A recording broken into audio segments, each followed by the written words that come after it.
Our guest presenter today is a man of experience. About 38 years experience, which comfortably I can round it up to 40. They say life begins at 40. So he has 40 years experience post NYSC at management level, at floor level in the process industry. Presently, he is the CEO of Matwims Consult Limited, an organization that provides engineering consultancy services to firms in the oil and gas industry. He has expertise in process engineering, project management, energy auditing, and conservation studies, process plant operating support services, process safety services, and human resource training and development. He's a chemical engineer. He holds master's degree in chemical engineering and also in MBA. And it was during his master's degree that our path crossed. We happened to be in the same class. I remember in those days when we were in Engr, he used to come from Ori with Volvo. Volvo was a car, a vehicle car that was running there. Oh, Audi. Wagon. It was Audi. It was Audi. Yes, okay. Okay, there was somebody with Volvo. But we remember we used to drive to Ring Road to buy suya. Yeah, I remember. So he is registered by Koren. He's a fellow of Nigerian Society of Chemical Engineers, also a fellow of NSChE, and presently he's a coordinator of the NSChE sectoral group on midstream and downstream oil and gas, and also a member of the Council Committee on Policy Advisory, as well as a past chairman of Edo Delta State, and also a former NSE membership examiner in Wari. So, Engineer MTH Williams, I hand over the mic to you to present. Good evening, everybody. First and foremost, I want to thank the HSE group for giving me the opportunity to share my thoughts on this very important topic for today: process safety management and technical integrity. This presentation there are going to be two aspects of this presentation. The first aspect of the presentation, we're going to talk about the process safety management in general, just have an overview. Then the second aspect of the presentation, we're going to focus on the topic itself, which is technical integrity of process equipment as it relates to ensuring process safety management. Now, the process safety management as driven by OSHA, as all of you are aware, the OSHA standard, it aims to prevent the unwanted release of hazardous chemicals, especially into locations which could expose employees and the environment to serious hazards. But there is a challenge. One of the elements, technical integrity is one of the key elements of the process safety management system. In 2007, the Chemical Safety Board updated the initial process safety management elements from 12 to 20. So technical integrity is now what they used to call asset integrity and reliability. Now, what is process safety management? It is the management of hazards that can give rise to major accidents involving release of potentially dangerous materials, energy, such as fire or explosion, or both. You all know that to have a safe plant, the mission of every process industry, whether it is cement, oil and gas, all of them, or iron and steel, they have one basic mission: to produce and deliver products safely, reliably, and profitably. Now, what is asset integrity management? the technical integrity is part of the asset integrity management. Actually, the asset integrity management is the tool that you use to ensure that you maintain process safety in your facility. It's basically defined as the broad group of tools to maintain plant assets in a fit for service condition while extending these assets remaining life in the most cost-effective, safe, and reliable manner. In other words, what they're trying to say is that if you have a good asset integrity management system in your facility, the likelihood that your plant safety will highly improve, and you will end up maximizing return on assets, maintaining stakeholders' value, and minimizing business risk. So let's look at the three key pillars of asset integrity management. Here you have technical integrity. Technical integrity is about what? Inspection, maintenance, and also the systems that go along with them to ensure that the facility is properly, the process equipment is in good shape, fit for purpose, and to make sure that you have availability and reliability in your plant. The other element, the other key aspect of asset integrity is design integrity. Your design should be in such a way that your risk are as low as reasonably practicable. Then the other one is the operating integrity. Your operating integrity basically looks at how you can operate your facilities within the operating envelope, the limits of the operating envelope, and the mechanical limits of the plant, so that you don't put the plant in danger. And this will be accompanied by updated procedures, very effective updated procedures. And then finally, what integrates all these three aspects of asset integrity? You need competent people with the right behavior and culture, which means they must have process safety culture and working together to achieve fit-for-purpose systems. Now, there are compliance issues. One of the technical integrity, if you look at all the major disasters that have happened in the industry today, if you look at the Texas refinery incidents, most of the root causes is linked to technical integrity, mechanical integrity. Like in this very case now, it was an instrument failure. The level indicators were not working. The high level alarms were not, they were pumping a feed to the column, and they could not identify the level. And even the outside, in the outside also, the level gauges themselves are also, they cannot even read them. And what happened? The column became pressurized. The pressure safety valves relieved, went into the blowdown system. There is a PCV, pressure control valve, that's supposed to be manually opened. It also failed. So what happened? Everywhere was pressurized. Liquid escaped into the atmosphere. There was vapor cloud, and vapor cloud mixed with air, and there was explosion.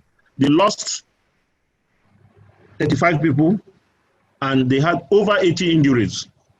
Also, they paid a lot of money for lawsuits and all that, which into billions of dollars. So what are the issues of asset integrity today? There is inadequate integration of maintenance and safety work processes. If you look at the industry today, sometimes maintenance management is working on their own and safety management is working on its own. They are not properly integrated to give you proper safety in your facility. Another problem is that asset integrity lacks attention from top management, because most management, they are interested in production. They want you to increase their production run, even when there are basic safety issues. There is priority over production to safety. And that type of thing is a problem to the industry. And that's why today you are hearing some of the problems, explosions, you are hearing fire and all that. If you look into them deeply, you will discover that attention has been focused more to production than safety. Most asset integrity practices do not support continuous improvement processes. And that's a fact. And there is a big challenge to prioritize resources between safety and production reliability improvement. That's just what I was talking about. So these are part of the issues that makes safety in our plants not to be at top shape. Now, the Baker report findings, one of the things they found out was that they said they identified organizational deficiencies that the management of BP that owns that refinery, they could not effectively distinguish between what they call occupational safety and process safety. Mind you, occupational safety hazards targets, individuals. Some people call it the hard safety. They focus on PPE, slips, falls, electrocution, and all that, which focuses on the individual. But process safety is to prevent major hazards, like release of very dangerous chemicals, hazardous chemicals that can lead to explosion and all that. So if you look at their safety metrics, they say their metrics, incentives, and management systems focus on measuring and managing occupational safety and use improvement trends in safety statistics for a general improvement in all types of safety. If you check most safety departments in our organizations, essentially they are designed around managing occupational safety. That is personal safety. Now, what are the key performance indicators they measure? They measure lost time incidents, medical treatment, restricted workforce. Yes, you can get very good statistics on that, but that does not tell you that your plant is really safe. And because for your plant to be safe, the product must always be in the pipes. It must be in the vessel, all that. You need to track near misses with major potentials for failures and so on and so forth.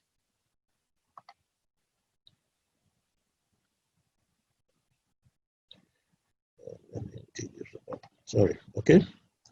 Now, what does best practice tells you to do? There must be integration of safety, reliability, and maintenance processes. You can see here, for you to have effective technical integrity system, you must have reliability. The equipment must be reliable and well maintained, well operated, and so on and so forth. And there is a real good blend so that you can achieve safety. Now, these are some of the major industry process incidents. I've just talked about the BP incident. The Boxville fire that occurred in December 11, 2005, there were 43 injuries. Now, that was a terminal. It was an oil terminal, and this was also caused by a high level of liquid in the system, in the vessels. And it was also caused by instruments, that led to this problem. So there are a lot of other things, but because of time, I cannot go through all of them.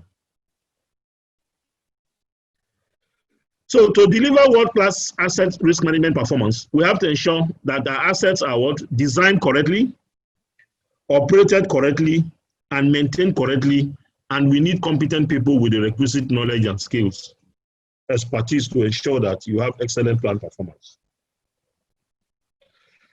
Now, this is the process safety management, the one that was released by the Chemical Safety Board in the US. They have 20 elements, but these 20 elements sit on 4 pillars. The first pillar is commit to process safety. The second pillar is understand hazards and risk. The third pillar is what? Managing the hazards, and then you learn from experience. Now, in commitment to process safety, you must have good process safety culture. You must comply with standards, codes and standards and regulations. There must be process safety competency. There must be employee participation in all the decisions you're going to take. There must be stakeholder outreach, which means there are host communities, employees, staff, professional bodies, and all that. All the people that have stake in that business must work very, can communicate very well to ensure that safety, because safety is for everybody. Then understanding your hazards, there must be enough process safety information for those who need it, both for the operators, maintenance people, and engineers. Then there will always be process hazard analysis. Because of time, I will not have time to explain all of them, but let me just mention them. In managing your risk, you must have well-written, effective operating procedures. There must be safety work practices like hot work permits and all those things must be in place. Then there must be technical integrity of your process equipment, and that's the main topic we're discussing today. There should be contractor management. Contractor management is very key because the the contractor workers you bring in into the plant to work, they must be trained, and so that they don't put additional hazards to your plant in the way they manage, in the way they execute their work. There should be performance assurance, management of change. We're going to talk about management of change very, very soon. Operational readiness, which means it must do pre-startup safety review. Conduct of operations, everything must be top shape. There is no room for laxity at all. Emergency planning and response. In case anything fails, what do? Do you have an emergency plan and response? Then in learning from your experience, you need to have incident investigation, measurements and metrics, that's KPIs to measure your performance, assurance, the management review, and continuous improvement. This is basically the risk-based process safety management approach. Now, let's take a typical example. If you have a PSM management system in your company, like here, we have an example that we want to change a plug valve to a double block and bleed plug valve. This is just a typical example. Now, the plant assessment group, in the course of their work, they discovered that the plug valve no longer meets the applicable code, and they need to change it to a double block and bleed plug valve. That's what you have here. So that means it will require what? A management of change, because you're not changing like to like. So it will invoke a management of change process. Now, in this management of change process, you need to develop an operating procedure for the new valve you're installing, and then update your operating procedures, your plant operating procedures. And there will be need for training. The operators need to be trained on how to use this new valve in the process of commissioning and decommissioning. Then there will also be employee participation. The replacement of the new valve and the process hazard analysis must be reviewed by operators and engineers to make sure that bringing in this new valve does not create additional hazards. Then the contractors that may likely be brought in to install it, that is if you have a good contract management system. The contractor personnel must be trained on safe working practice, safe work practice training. And they must also be managed in such a way that they don't introduce additional hazards. Then, before installation, there must be what we call operational readiness, which is a pre-startup safety review. That is, before this valve could be commissioned, you have to do pre-startup safety review to ensure that all the necessary problems that you may encounter has been discussed and eliminated. Then, safe work practices must also be involved, which means in the process of commissioning, you must follow all safety procedures that are necessary. If it requires hot work must be done. If it needs cold work must be done. Everything must be complied with. Then there will also be an emergency planning. In case this valve fails, you have to develop a response strategy for the unit so that you know what to do, so that you don't put the plant in jeopardy. And then process safety information, like all the catalogs that come with this valve must be reported, and the maintenance procedures, there must be catalogs for maintenance, operators, and engineers. All these things have to be shared. Then there is also what we call process hazard analysis. During the process hazard analysis for the valve, failure modes, cause and effect analysis have to be considered. All these things need to be done to ensure proper safety. Then technical integrity. The plant assessment group must determine that the inspection, there are inspection procedures, routine maintenance procedures, and spare parts requirements for the valve must all be available. Then finally, the audit, there must be compliance audit. The audit program must ensure that all the effective procedures needed to install this valve are strictly followed. In that case, you can have an internal auditor, or you can even have an external auditor to audit it. So this is what normally happens in a facility that is compliant with safety. In a facility that is compliant with process safety management. But you agree with me that this type of thing does not happen frequently in most of our organizations. Now, let's go to the second segment of the presentation, which is the technical integrity. So what is the goal of the technical integrity program? Is to prevent unexpected equipment failures, which lead to process upsets, emergency shutdowns, and could potentially cause process safety incidents. So that is the purpose. Out of those 20 elements, this element is very important. Now, what are the key elements of a technical integrity program? One, you must have a rigorous you can agree with me, plant, you have thousands of kilometers of pipes all over the place. And some of the plants, the temperatures are very high with high pressure. If you could imagine a leak on one of the pipes or vessels, what could happen? Definitely, you risk burning down the entire plant. So there must be rigorous inspection and corrosion monitoring. And you must also have a data management system. Luckily today, we have what we call risk-based inspection, which is also computerized. You know, all the data you collect from the field, you can just log them in, and everybody who has access to it must see it, including management.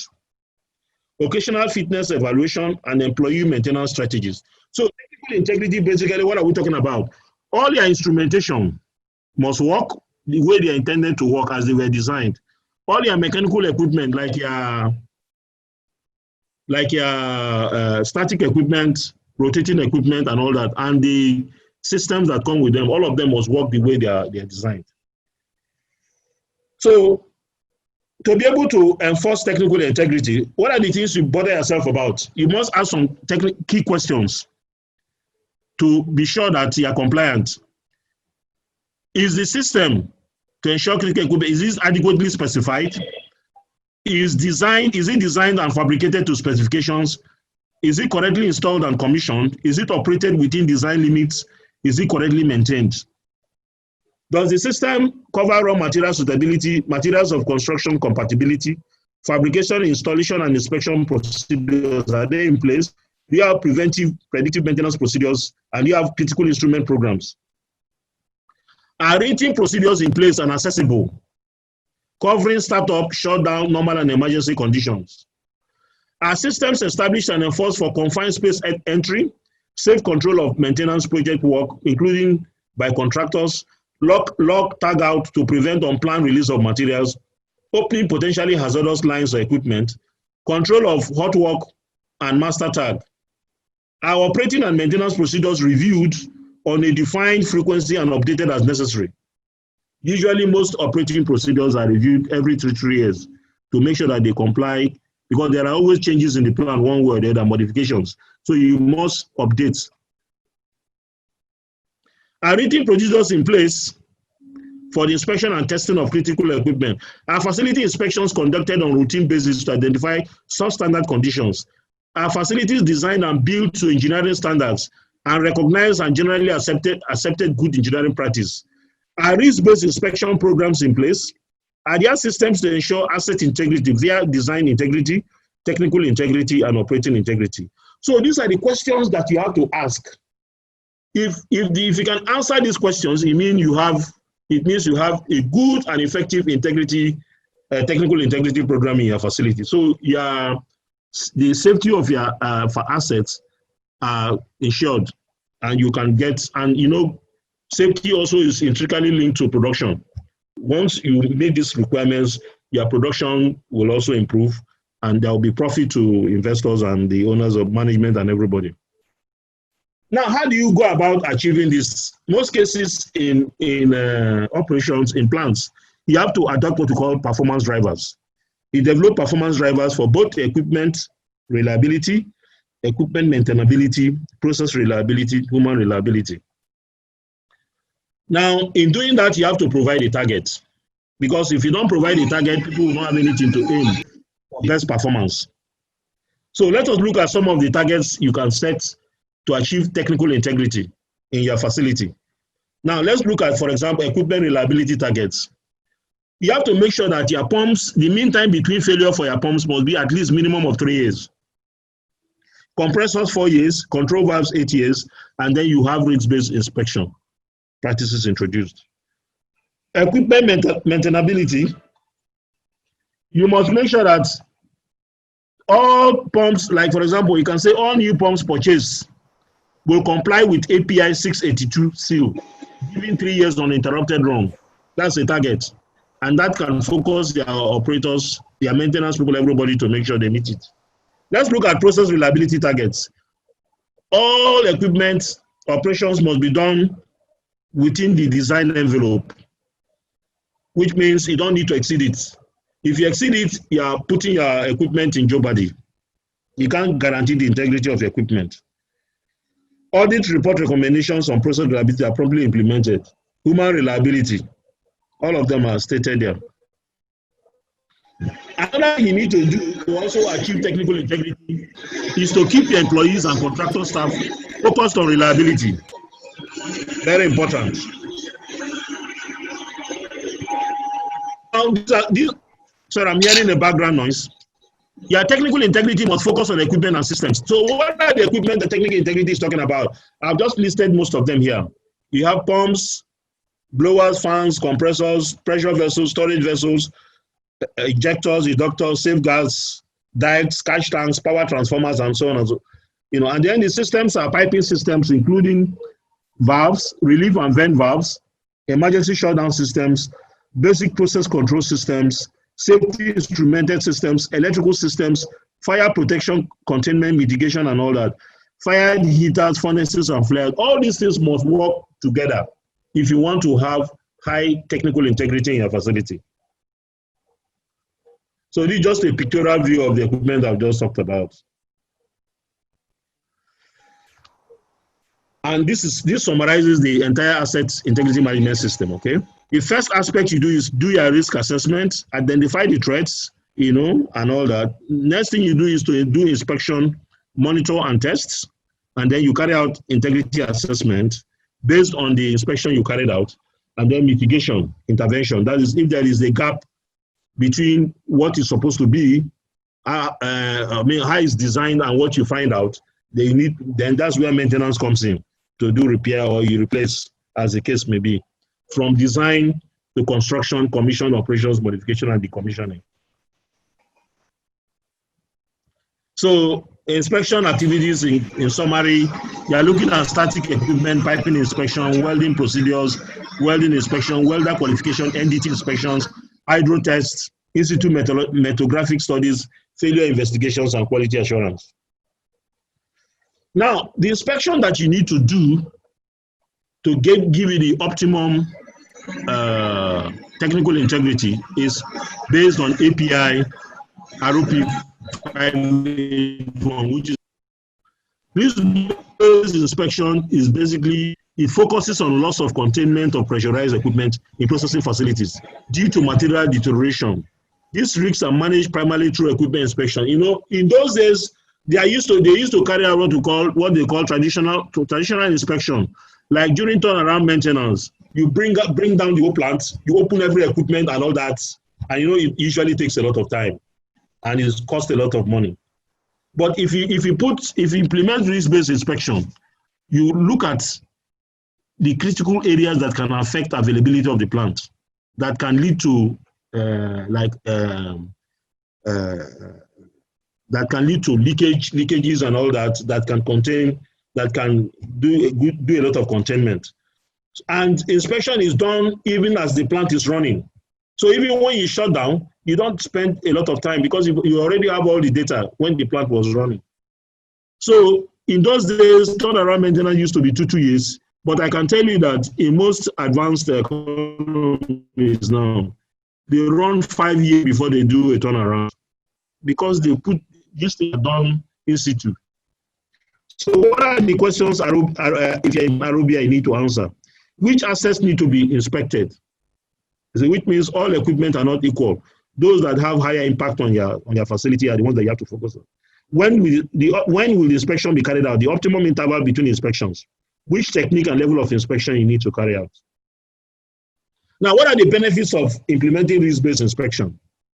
Reduce risk, minimize shutdowns, maximize shutdown intervals, prevent leaks, reduce costs, including insurance costs, maximize equipment availability, focus your resources and budget on high-risk items. So ROBI is an established practice. So, and I can tell you from my experience, I visited a refinery 2017 in Europe, and I'm telling you that all their plants, they have risk-based inspection reports, including tank facilities, everything. They have good record of that. So that is, these are refineries that are compliant with process safety management. So we can say we are through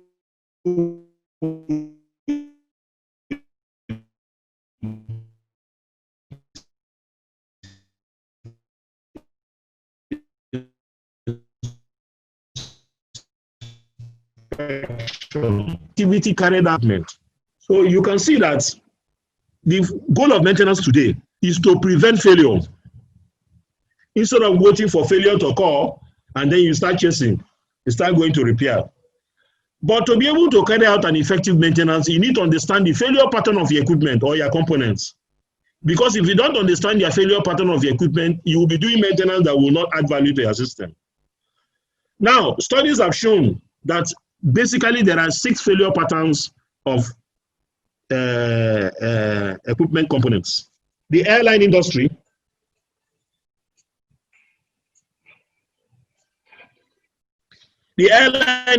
was initially changing a lot of components. And what did they realize?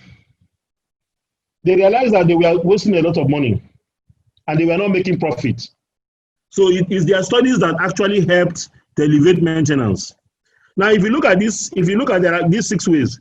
The first one is what we call the bathtub curve, which means from when the equipment was deployed until the time it wears out and fails. They discovered that only 11% of components actually fail as a result of age. 89% of equipment can fail anytime. Those ones do not follow age degradation mechanism. That was something that the airline industry introduced into industry, and that actually moved maintenance from a cost center to a profit center. Now let me share. So to be able to do that, that reliability centered maintenance now came in to say, look, you know, you have different types of maintenance, which we are going to talk about. But reliability centered maintenance tells you that, look, your repairs are not set to strictly regulatory schedule intervals, but rather when it is observed that the asset will soon not be able to fulfill its function. So this is a just-in-time philosophy, which means reliability centered maintenance ranks equipment based on the value they bring into the system. Let me give you a good example for a house. Do you need to put up a system to monitor how the bulb is working? You don't need to do that. You just wait for it to fail and then you replace it. So that is run to failure. But you can't do that to a pump. So reliability centered maintenance considers all the types of maintenance that is possible.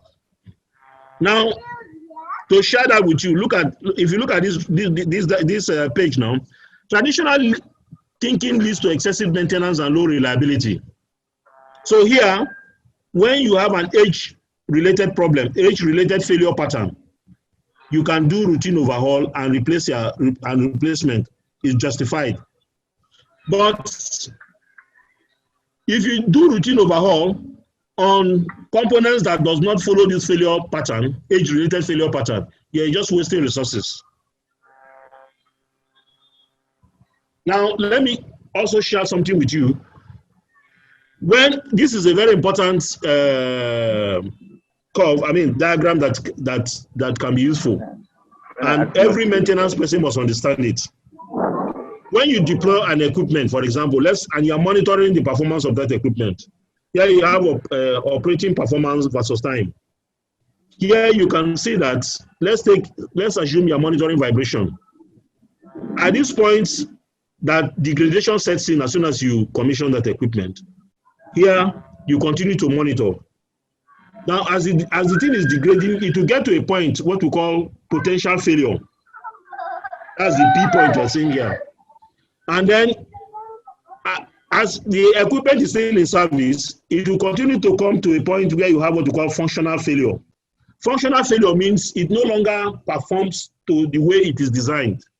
So between the potential failure and functional failure, that is when you're supposed to intervene and do repair or replace.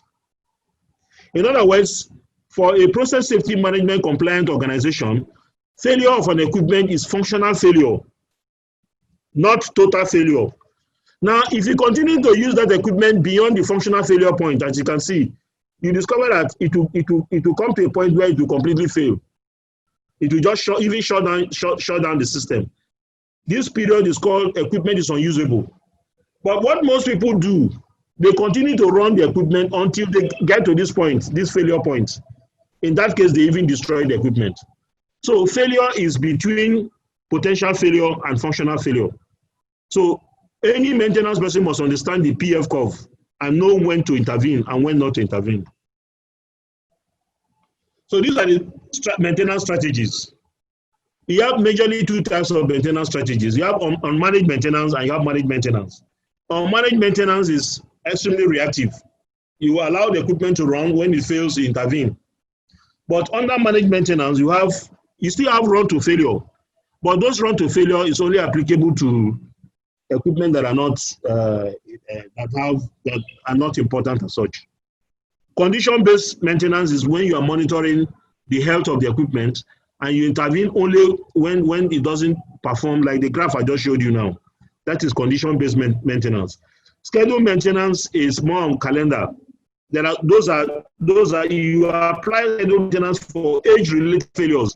Those ones that fail with age. Scheduled maintenance is very suitable for that. And here is well explained. Here you have reliability-centered maintenance. You have reactive, small items, non-critical, preventive, predictive, and proactive. Now, there are 4 stages to maintenance excellence. Now, you discover that stage 1 is firefighting. In that stage... Engineer Williams, you need to move fast and round up. Okay. How many minutes? 35 minutes. I've spent 35 minutes? Yes. Wow. Oh, I'm sorry. I think I was Please round up in the next 2-3 minutes so that we can have time to discuss. There's a lot of discussion points, I believe. Yeah, thank you very much. Yeah. Yes. So when you look at this, the world-class maintenance is that you focus on failure prevention, you have formal KPIs and all that. And that's what we should be focusing. 80% of man hours are spent on preventive maintenance. So these are some of the standards for which you are going to, when you are doing your maintenance and inspection, you must follow. API 510 for inspection, repair, they are all listed here. Now, another one is that in case you have a problem of your equipment, the equipment has failed, and you need to bring it back, you have to do what we call an RCA, root cause analysis. Root cause analysis only helps you to identify what happened, why did it fail, and take steps to make sure that it doesn't repeat itself. So this is a typical example of a pump failure root cause analysis failure. You see, take for example, you have excessive vibration. What could cause it? Poor installation, sharp misalignment. Vibration can lead to premature bearing failure, which can lead to pump failure, and you have offsets. Restricted discharge flow, plug strain, all these ones can lead to impeller damage, seal failure, leaks, and toxic release, which can cause potential failures and all that. So root cause analysis is very important so that it doesn't repeat itself, and you should also learn from what has happened to others. This is an effective equipment maintenance program, from design to decommissioning. Now let's take typical, just 2 quick case studies to lay emphasis on technical integrity. Now this relates to electrical isolation. A maintenance team did not realize that by isolating a circuit, it has also isolated equipment that was still needed. So they want to isolate an equipment to allow maintenance to take place. But what happened? The team isolated the power supply without realizing that they were also isolating the power to nitrogen blanketing equipment and an oxygen analyzer and alarm. They did that in the substation. They didn't know that all these things are tied to the circuit they isolated. And what happened? Air leaked into the unit, and it was not detected, and explosion occurred because all the alarms, all of them were taken out. Now, root cause investigation shows that the cause of the explosion revealed that the electrical circuit wiring was not in accordance with the drawings, which means what was on the drawing was not what they followed to do this thing. So, which means that they've not been updating their systems. So, because of time, I will not talk about the second example. So, what are the benefits of implementing a technical integrity program? You have improved equipment reliability, reduction in equipment failures, improved product consistency, improved maintenance consistency and efficiency, reductions of unplanned maintenance, reduced operating costs, improved spare parts management, improved contractor performance, compliance with government regulation. So in conclusion, What do we now say? Technical integrity program should be implemented as a recognized good engineering practice to systematically and continuously identify, reduce, and manage process risks. Whether you work for PSM or not, it should be used. There is need to learn the lessons from catastrophic incidents in the oil industry and adopt a risk-based process safety management system that ensures safe and reliable production. And there should be management commitment. Significant efforts and time is required to implement a risk-based process safety management. Specialized tools, competent staff, and resources are key to successful implementation. So I believe that if all these things are strictly followed, you have a top-shape, safe facility, and you don't need to bother at all. And the shareholders will be very happy, the employees will be happy, everybody will be happy. It's a win-win for everybody. Thank you very much for the presentation, giving me the opportunity to do the presentation. Now I'm ready for questions and answers. Thank you. Thank you very much, Engineer Williams. I think everybody will agree with me that it's a well research paper and well stuffed. So there's something we forgot to do at the beginning. Normally we start with a safety moment, just an enlightenment or just a short discussion, not lasting more than a minute or two, drawing our attention to some key safety areas. So before we go to questions and answers, Engineer Dadet, are you still available? Yes, I'm available. Can you hear me loud and clear? Yes, we are available. Sorry for missing. For my failure to call you earlier. So if you can just go through that now, then we move forward. Okay, can you hear me loud and clear, please? Yes. Okay, good evening, everyone. The safety moment for this session is about good housekeeping as it concerns our officers. Now, I will just mention a few key steps to good safety awareness. Number one, work areas should be kept clear and tidy. I'm thinking of all the work areas, not just the emergency exits, fire exits, or areas where customers may be walking through or workers, but all the work areas that should be kept clear and free of debris, rubbish boxes, and other obstructions. And the second one is that drawers should not be left open. Yeah, because if drawers are left open, they can act, as a hindrance to passage, and people can easily fall, as they are passing, by. Chemicals must be stored and labeled correctly. Yeah, if chemicals are not stored and labeled correctly, mislabeling can lead to incidents, which is not desired. And a failure to label chemicals correctly is also breaking the law. Now, there should be adequate ventilation and heating.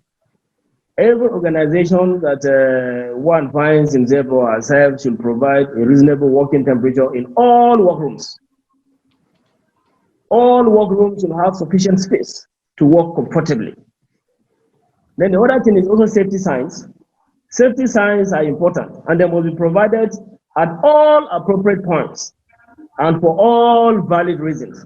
There are areas where the noise is high. For instance, if it's higher than 85 decibels, yeah, there should be a sign to say that you have to wear the appropriate safety gear, to go in there, like the ear defender. Then the other thing is phase 8. Every office environment should have phase 8 equipment, and there should be a trained phase aider, yeah, and detailed procedures in event of an emergency, like a personal accident or injury. There should be an accident book and a list of all uses of phase 8 equipment. And then the other thing is also hygiene. Of course, these must be controlled. Clean and well-ventilated toilets must have wash basins, hot and cold running water, etc. So, to cap it all, we should remember that the basic fundamental principles remain the same. Think safety, act safety, and be safe. Thank you. Thank you very much, Engineer Dadet. So let me also familiarize ourselves with the Zoom features. If you want to make a contribution, there's a raise hand feature that you can click on. Alternatively, you can also post your questions in the chat area. They will all be answered. So the paper was very rich, well stuffed, and very lengthy. Mainly, it is centered around how we can safeguard asset integrity, which he told us there are three main key elements: technical integrity, the integrity of the design, and operating integrity, which you need competent people to drive those three elements. And he also used a plug valve replacement as a case study to explain how to integrate these three elements in implementing your process safety management. And he also highlighted some areas of challenges typical in our industry, so which we expect to be brought out during this discussion, and we'll be able to see how we can leverage on our position as a professional body to provide support for our industries in order to overcome those challenges. So as customary, we always start with the national president, whether he raises his hand or not, except if he says he doesn't want to talk, because that's where that is the starting point and the end point. Thank you very much. Thank you very much, Engineer Mahmood. Thank you, Engineer Williams. Very brilliant lecture. Well delivered. I enjoyed every bit of the lecture, and it's like a lot of stuff packed into a very short time period, even though it essentially dealt with one of the 20 elements. I believe going forward, all the 20 elements come as a package. So maybe one after the other, we can take lectures on that. For the benefit of my experience, I can tell you why process safety management comes as a package. Commit to process safety is the most important, and it is driven by top management.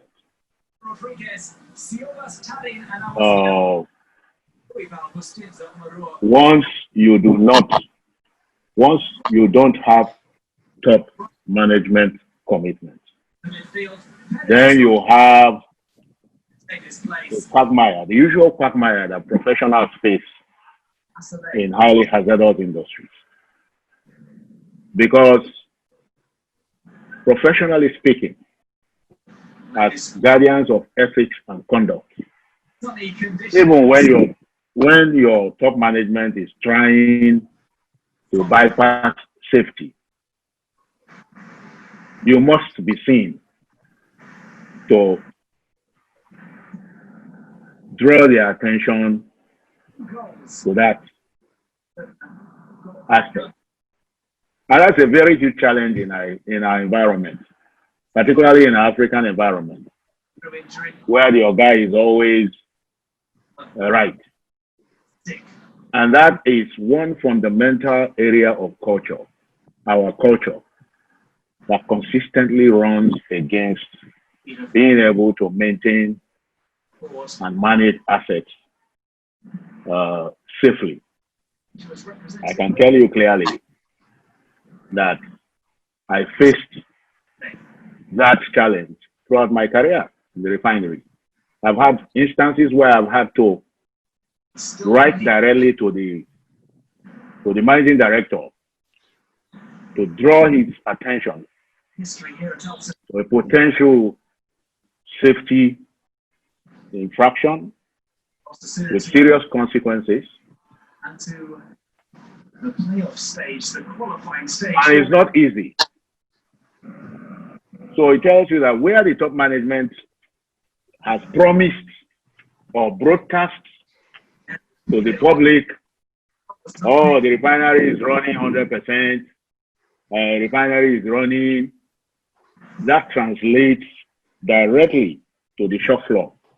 It puts direct pressure on everybody in that facility, both maintenance, operators, everybody. Because once the man has announced it, and you find that the plant has to come down to address a serious safety issue, everybody runs away. Nobody wants to shut down the plant. So it is good. Those 20 elements must come as a package, as a culture driven by the top management. And once your top management misunderstands how operating assets recover, it is always difficult, in fact, impossible for the professional to work successfully. So you are caught between that quagmire. When you have a safety, once your top management has not downloaded that authority, the authority to shut down a plant that is facing an unsafe situation must be downloaded right to the plant floor. You don't have to go and have the chief operator call the plant superintendent, call the production manager, that one calls the refinery manager, and then that one starts looking for the managing director. And in some cases in Nigeria, the managing directors are looking for Group MD or NMPC because they are told him that the refinery is running at 100%. So we cannot underplay the importance of process safety management. The refinery can always recover capacity. If you shut down the equipment, you fix it right, you can tune up the capacity to even beyond the nameplate. And you find that that's your shutdown of 2 days, you recover it in another 1 week. But once you have a misalignment between the top management and the operations team, it is always a nightmare. I believe going forward, and that happens all over the place, not just refinery. If you look at what is happening even in the upstream, if you look at all the major accidents that you have in the process industry, it's always when the top management is not committed to process safety. If you look at all the examples that Engineer Williams posted, when you go to the bottom of it, the culture that gave rise to those major accidents is always driven by the top management. It's what the top management gives you, gives that culture, puts that culture in place. Catastrophe is not inevitable. It's only a matter of time. So on that note, Williams, I believe you've done a very wonderful work. I can see going forward, particularly when our process safety initiative fully takes off, this your lecture and also the different modules that will come with it in collaboration with Center for Process Safety will be a real addition towards repositioning production assets in the country, because it's very important. With any asset that does not pay attention to process safety will always struggle with the balance sheet. The management can try to blame it elsewhere, but in the final analysis, without process safety, that balance sheet will be a challenge. Thank you. Thank you very much, sir. That's a brilliant contribution. Yeah, no, we take as many contributions as possible, MTH, before you respond, so that we save time. I call the Deputy National President, Engineer Saidu, if he has a comment. That will be followed by, we have past President, Dr. Irene. Here, you are welcome, sir. Thank you very much. You speak after the Deputy National President. Thank you, my pleasure. We also have Engineer Bola Agbola. You speak after past President Irene. So over to you, my DNP.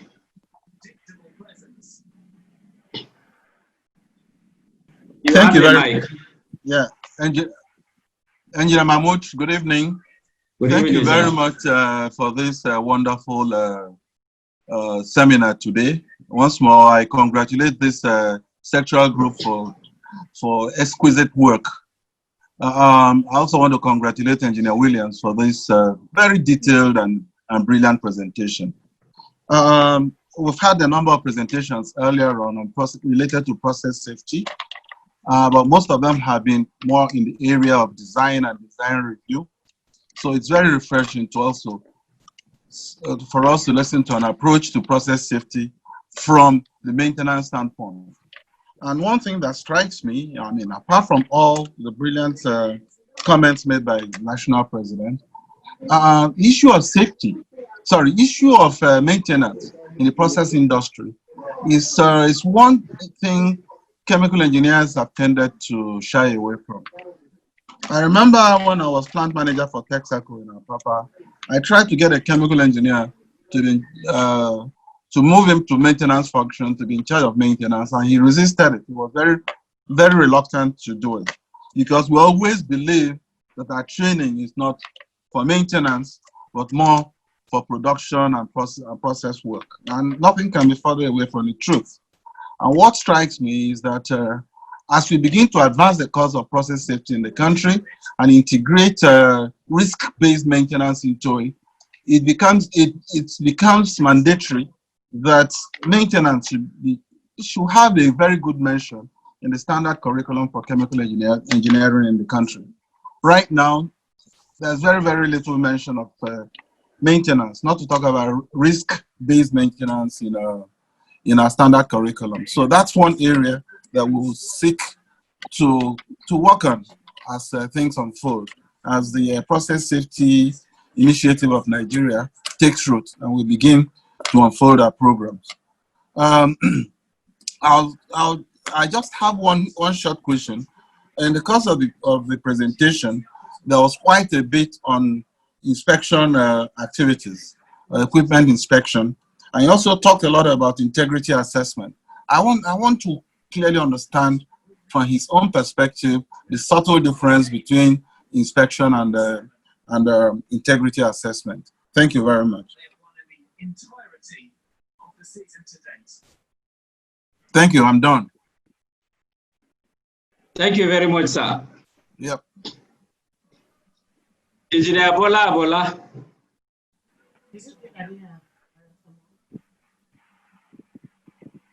Engineer Bola, are you still here? Okay, Engineer Williams,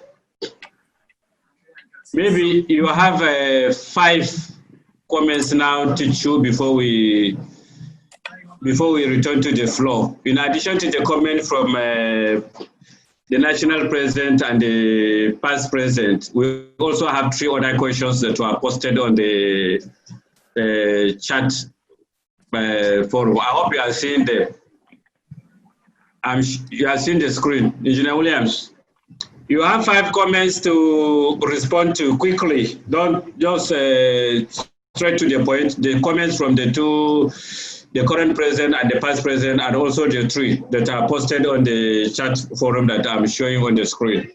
Okay, let me start with the comments from the national president. I think he essentially summarized, what the essence of this presentation. Because of time, I could not go too deep into all this, but he took time to explain all of them. The experiences he shared are exactly what is happening in our industry.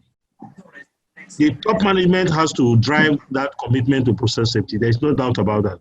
Because without that, you cannot achieve anything. And these are part of the issues there. So we have to thank him for bringing his own experience to bear on this presentation. I also want to thank Dr. John Erina for his wonderful contribution to this presentation. He wants to know the difference between inspection and integrity assessment. When you talk about inspection, you're talking about a lot of, inspection is a wide scope. NDT is part of inspection, corrosion coupon monitoring, all those things are all part of inspection. Now, integrity assessment is to know whether, let's take an example of, UTM. If the corrosion allowance is 3 mm, and as a result of their monitoring, you discover that it has degraded to something like 2 mm or 1 mm. The assessment is that degradation mechanism, analyzing it to know what to do about it. That is the assessment that we are talking about. Either to repair the equipment or to take it out for replacement. If you go to that presentation, you see at the center, you have competent people who are supposed to be knowledgeable, and they are the people to drive that process. Competent and skilled people. So that is the only way you can integrate and monitor the effectiveness of the asset integrity management system. Now, Engineer Tuku Lawal says one of the key success factors in managing safety and operation is securing alignment between production and maintenance. If you have this, like the national president said, if these 20 elements are well in place, everybody understands, because basically one of the production, the role of the production man is to operate, whereas the maintenance man is to what? Maintain. And they all share common objectives, because at the end of the day, what matters is how much do you bring to the investors? What is your profitability? And so on. Is the plant safe enough for everybody to be there to work? If you have a risk-based process management system in place, and that can only be promoted by management anyway, because management has to provide the necessary environment for production and maintenance activities to thrive and to gel very well. So the PSM itself, if it is properly constituted and followed through, you won't have problem between production and maintenance, because everybody will get to realize that all of us are working for the same goal anyway, and there's no need to fight, but we all have common objectives. Now, the other one, we need synergy and partnership with other NSChE divisions in this new powerful way of sharing knowledge. I attended the session organized by NICE. They are interested in linking up with the NSChE. Right, that's okay. That's something the national... Yes, we deal with that at this end. Okay. Yes. All right. Now, before you go to Olumayo was... yes, that's what I'm trying to do. I need you to clarify your question. It doesn't appear clear what you are saying. You clarify it on the chat, or you want the mic? Asset corrosion management, especially deep offshore assets. What this presentation has, this presentation principles also apply to offshore assets. The principle is the same. Once you have a structured process management system in place, the responsibilities are, everybody's responsibilities are well defined. There is information, process, knowledge, information to everybody. Once those elements are all complied with, whether it is onshore or offshore, it doesn't really matter. You will get good result. That's my own interpretation of it, okay? So it's not, this one is not specific to onshore, offshore. Once PSM is properly put in place and technical integrity programs are well adhered to, it applies, the benefits accrue to everybody. Thank you very much, Engineer Williams. Dr. Oda. Okay, good evening, everybody, particularly the presenter and my national president. I recognize your presence as always. I must say that this is splendid, particularly as coming from somebody with an operating background, because of the tussle usually between the operators and the maintenance crew. So somebody who has that background going into maintenance, this brings a lot of, solution. One area that I think you still have to localize is we started operating refineries from 1965. We've had our own share of accidents, some of them very interesting, like having a fire in a cooling water tower in Kaduna. There are very many examples. When I was in service, I read a book, History of Fires. Now, all the examples that you have given are foreign. Our own experiences here, coded, are they not, is there anybody keeping record of what has happened? In fact, I think here, the fear is that sometimes we are blamed. People are arrested, detained. Is that the reason why we cannot cite the examples that we have had over the years? Because it's very interesting, to localize our examples. Okay. Talk about the BPs and so on, but what about our own? We've had a case of a contractor starting a fire in Kaduna again. There was one but there are so many examples. Worry where you worked. So please, yes. Is it a no-go area? No, okay. Can I quickly answer that? Can I answer him now? You see, first of all, I happen to, why my knowledge about this thing is fairly high is because the national president gave me an assignment as a consulting assignment as part of in the RPC. And I was in charge of reliability-centered maintenance, risk-based inspection maintenance, and operation reliability management. So I had the first-hand operation to be able to coordinate all those facets. And that is why I'm able to talk about this presentation today. Now, the local examples you're talking about, in fact, actually I thought about it, but I was afraid whether let me tell you the truth. Whether I would need to get permission from NNPC. Are you getting me, sir? Yes, I can get you. Because these ones I'm giving you, I can see I reference them, their literature. NNPC yes. Experiences are not published. Not, you can't see them in anywhere. No. So my fear is that even from my own experience alone, I can give you a lot of examples. We went through near misses. In fact, I operated the most dangerous plant in NNPC. The national president. Engineer Williams. So the problem I'm talking about, so let me finish. The problem I'm talking about is that whether I need to get permission from my previous employer to be able to cite those examples. And that is why I did not use those local things. So it's not as if I was not conscious of it. I would have loved to. So that's a no-go area. Help me. So it's a no-go area. Because I can be sued, you know. You don't want EFCC. Williams, it's not about EFCC, sir. See, sorry, you know, let me come in. Yes. I will come in with starting from where our Dr. Wada started.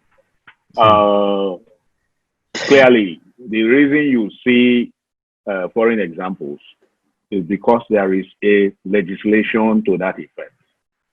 They are not different from us. If you pass laws, you find that most of the accidents abroad are investigated by external bodies. Yes. They are not really investigated by the asset owner. Yes. There are laws that guide those.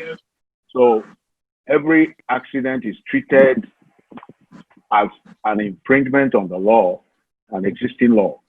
So all we need to do to get ours is to, maybe by the time we start Nigerian Process Safety Initiative, is to go through those laws and then sponsor amendments through the National Assembly to compel asset owners, because whether you like it or not, these assets impact the surrounding communities. So surrounding communities are stakeholders.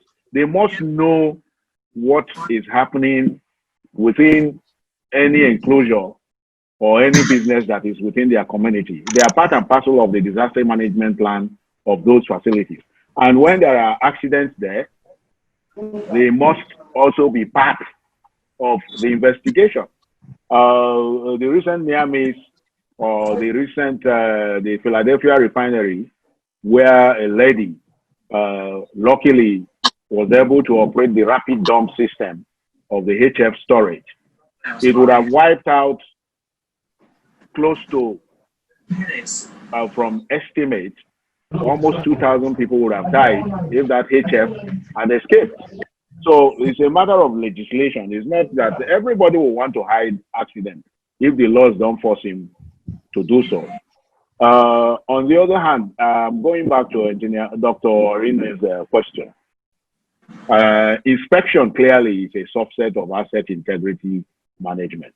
And inspection is part of asset integrity management.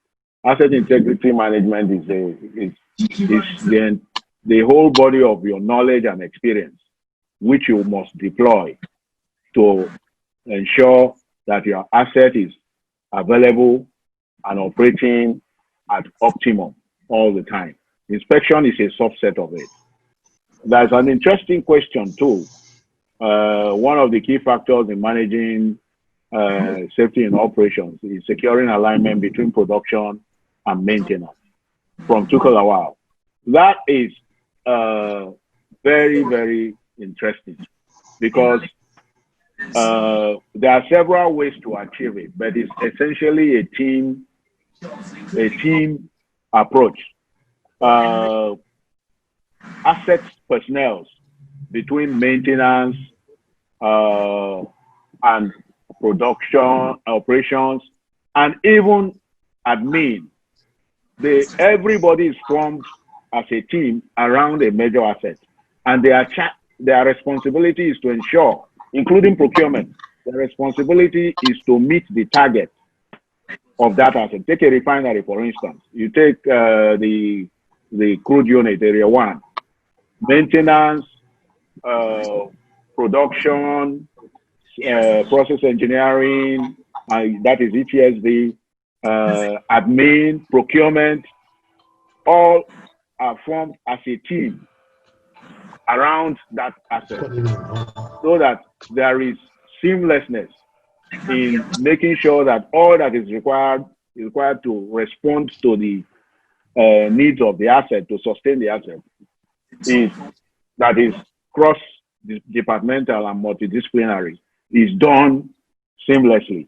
And the performance targets of that asset determine their promotion, determine their increment, and everything. That's why those assets are designed into areas. And when you go into the nitty-gritty of it, you find that practically everybody employed in that asset is actually assigned to a component of the asset.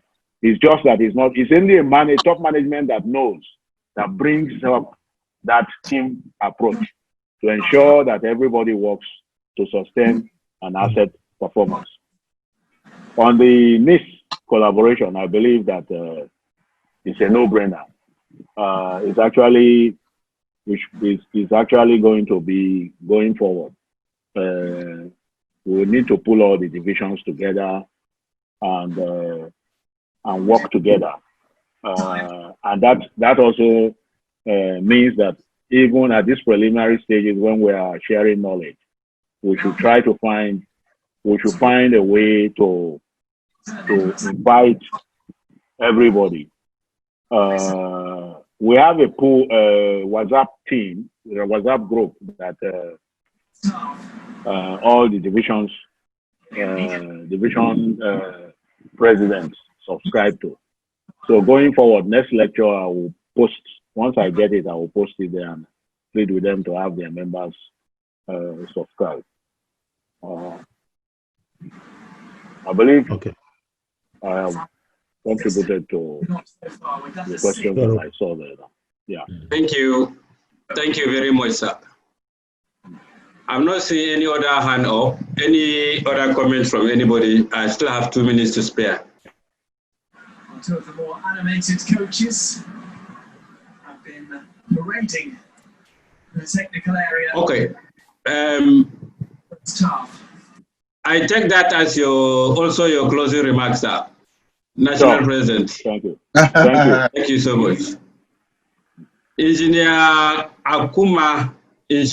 Dr. Akuma Oji, HOD, Chemical Engineering, Uniport or River State University of Science and Technology. University of Port Harcourt. University of Port Harcourt. Can you do Professor Jimmy? Okay. Hello? Let's just pray, please. Okay. Our God and our Father, we thank you for this privilege and opportunity to share knowledge based on the abundance of opportunity you've given unto us to work in the industry. We want to appreciate the fact that you also secured us even when we heard about accidents and issues and people were not able to survive some of them, but you kept us and we are sharing knowledge and to grow in our society. We are grateful to you. We thank you for the organizers, for the strength you give them. We thank you for providing for us the network and everything. And as we close now, we ask that the knowledge we've shared here shall benefit the society, shall benefit every one of us, that we will grow in you and in the knowledge that we have from here. Let your name alone be glorified. In Jesus' name we pray. Amen. Amen. Thank you. Thank you very much. Thank you. Just a reminder, some people are looking for the recorded video. Like I mentioned in previous sessions, we have a YouTube channel where the video is being shared there. So we are also going ahead. We want to engage a video editor that will edit out all those blind spots to make it compact. So as soon as we sort out the financial implication, and among the three of us that are running the group, we see how we can share the cost without transferring this to the society. So all the videos will be uploaded on the YouTube channel. The raw ones, some of the raw ones, the past 6 ones are already there. So we pull them down, edit them, and made them something that very crispy. So we put them back. The presentation, the PowerPoint, there's been a lot of pressure for us to share on WhatsApp. But the directive from council, we cannot go against it. The directive is to share on the society's portal. So anybody that wants it on WhatsApp, I think you need a memo to council to get us change that. So when you see I don't share any, it's not